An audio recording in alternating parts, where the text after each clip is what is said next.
வணக்கம் நண்பர்களே, இன்றைக்கி அருமையான பால் சுறா கருவாடு குழம்பு வைக்க போகிறேன்.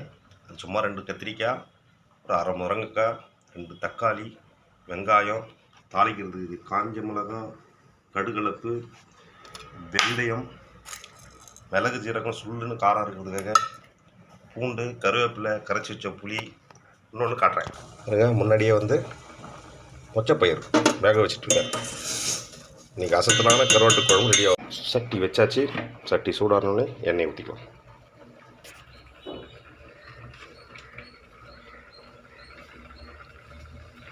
ஒரு 50 ml எண்ணெய்.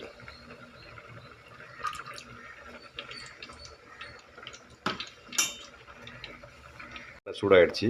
வெந்தயம் போட்டுக்கலாம்.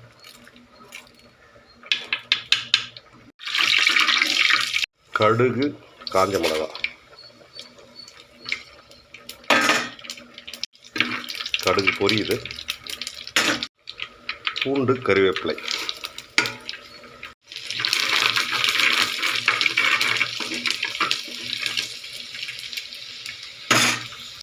மிளகு ஜீரகம். வெங்காயம்.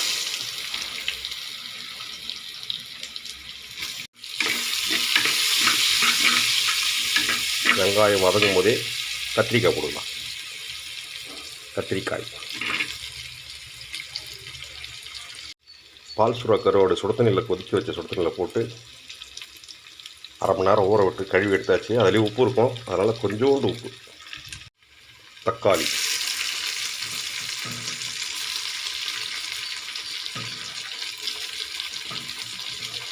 முருங்கைக்காய். நல்லா வாசனையாக வதங்கி வருது. நல்லா வதங்கணும். நீர் சுண்ட வதங்கணும் காய்கறியில். அப்போ தான் குழம்பு 2 நாளைக்கு 3 நாளைக்கு வச்சு சாப்பிட முடியும். காய்கறி வதங்கி வந்துடுச்சு. மஞ்சத்தூள் காரத்துக்கு ஏற்ப நான் 2 டீஸ்பூன் போடுவேன். நீங்கள் வேணால் எவ்வளோ போட்டு எண்ணெயிலேயே அந்த மசாலா மிளகாத்தூள்லாம் கொஞ்சம் வதங்கணும், வாசனை போக.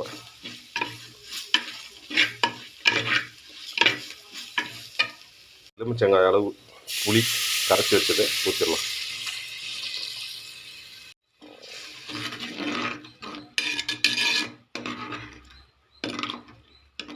புளி பச்சைத்தன்மை மாறுற அளவுக்கு கொதிக்க வச்சு எடுத்துக்கலாம். 3/4 வேக்காடு வந்துடுச்சு. மொச்சப்பயிர் சேர்றதால பெருங்காயம் சேர்த்துக்கலாம். கொஞ்சம் வாயு கலையும்.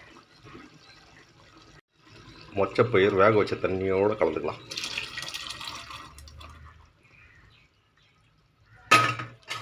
மொச்சப்பயிர் வேக வச்ச தண்ணியோடு கலந்தாச்சு. குழம்பு வாசனை போக, நல்ல புளி வாசனை போக கொதிச்சிச்சு. இப்போ 100 கிராம் அளவு சுத்தமாக சுடு தண்ணியில் போட்டு கழுவி எடுத்த பால் சுறா கருவாடை சேர்த்துக்கலாம். கருவாடுலேயே உப்பு இருக்குன்றதால நம்ம சுவைக்கேற்ற உப்பு வேணால் சேர்த்துக்கலாம். உப்பு தேவைன்னா விட்டுடலாம். ஜுரம் அடித்து மூட்டெல்லாம் வலி வரும் இல்லைங்களா, சிக்கன் குனியா அந்த மாதிரி ஜுரம் அடிக்கும்போது, விஷ ஜுரம் அடிக்கும்போது, அப்படி இருக்கும்போது இந்த கருவாடு செஞ்சு சாப்பிட்டோம்னா, பால் சுறா கருவாடு செஞ்சு சாப்பிட்டா அந்த மூட்டுக்குள்ள இருக்கிற வலியெல்லாம் வாங்கும். இல்லை நல்லா மிளகு ஜீரகம் மொச்சப்பயிரெலாம் போட்டிருக்கோம். மொச்சப்பயிர் வாயுவெல்லாம் கலையும், வாயு உண்டாக்குன்னுவாங்க. ஆனால் இது உண்மையாக பார்த்தீங்கன்னா மூட்டில் இருக்கிற வாயு நீக்கும் மொச்சப்பயிர். முருங்கைக்காய், கத்திரிக்காய், பால் சுறா கருவாடு போட்டு கம்மன்னு குழம்பு ரெடி ஆகிடுச்சு. எல்லோரும் சாப்பிடுவாங்க. நல்ல வாசனையோட கருவாடு ரெடி. அடுப்பு அணைச்சி வச்சுட்டு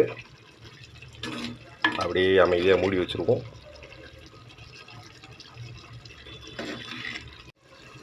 கருவாடை இறக்கி வச்சுட்டு ஏன் மூடி வைக்கணும்னா, ஒரு அரை மணி நேரம் கழிச்சு சாப்பிடும்போது தான் அந்த கருவாட்டில் அந்த காரம் சேர்ந்து இந்த குழம்போட மனம் எல்லாம் அதில் சேர்ந்து அதுக்கப்புறம் ருசியாக இருக்கும். ஒரு அரை மணி நேரம் ஊற வச்சுட்டு அதுக்கப்புறம் சாப்பிடுவோம்.